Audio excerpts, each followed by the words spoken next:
আসসালামু আলাইকুম। সম্পূর্ণ ব্র্যান্ড নিউ আজকের ভিডিওতে সবাইকে ওয়েলকাম জানাচ্ছি। আজ আমি গ্যাসের চুলাতেই তৈরি করতে চলেছি খুব সুন্দর এবং দোকানের মতো করে বান বা পাউরুটি। খুব সহজে আমরা ঘরেই তৈরি করে নিতে পারি এই বান বা পাউরুটি যে কোনো সময়। এখানে আমি 1.5 কাপ ময়দাকে প্রথমেই চালনি দিয়ে চেলে নিচ্ছি। চেলে নেওয়ার সুবিধা একটাই, এতে করে জমাট বেঁধে থাকে না এবং পোকা থাকলেও চলে যায়। তো আমি দিয়ে দিয়েছি 1 চামচ ইস্ট এবং 3 টেবিল চামচ চিনি, সামান্য পরিমাণে লবণ, দিয়েছি 3 টেবিল চামচের মতো তেল। এবার সবগুলো উপকরণকে ভালো মতো মেখে নিচ্ছি। আমার ইস্টগুলো খুবই ভালো কোয়ালিটির ছিল, তাই 1 চামচই 1.5 কাপের জন্য যথেষ্ট। আপনারা চাইলে একটু বাড়িয়ে কমিয়ে দিতে পারেন। ভালো মতো মিক্সড করে নেওয়ার পর এবার আমি আস্তে আস্তে পানি দিয়ে ডোটা তৈরি করে নিচ্ছি। মনে রাখতে হবে ডোটা কিছুটা নরম হবে।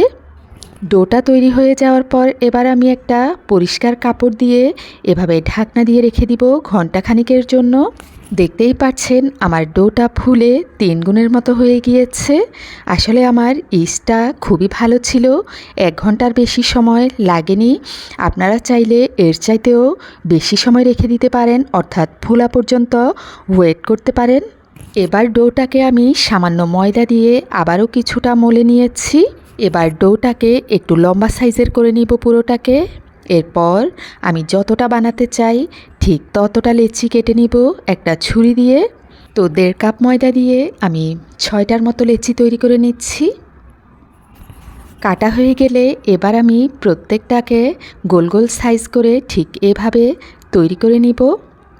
ঘরেই যদি গ্যাসের চুলায় আমরা তৈরি করে নিতে পারি স্বাস্থ্যসম্মত এবং পারফেক্ট এই বান, তাহলে কিন্তু দোকান থেকে কেনার প্রয়োজনই পড়ে না।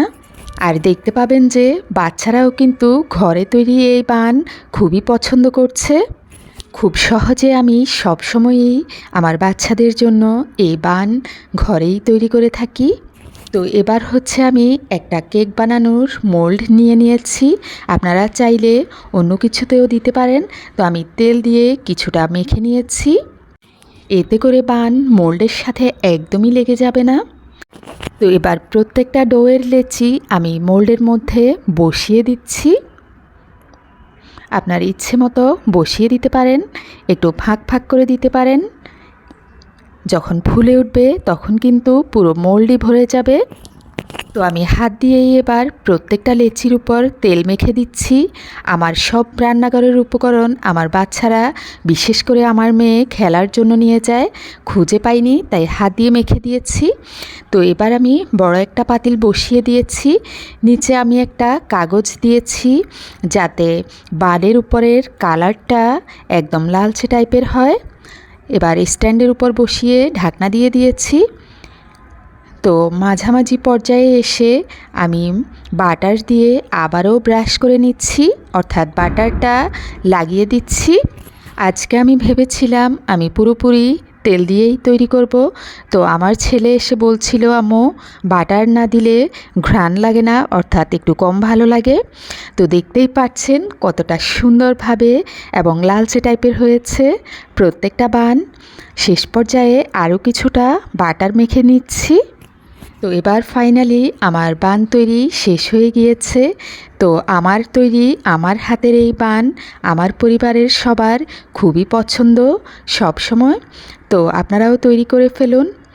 এই যে আমি ভেঙে দেখাচ্ছি একটা, দেখতেই পাচ্ছেন কতটা স্পঞ্জি হয়েছে। সবাই অনেক অনেক ভালো থাকবেন, সবার জন্য শুভকামনা রইল। আল্লাহ হাফেজ।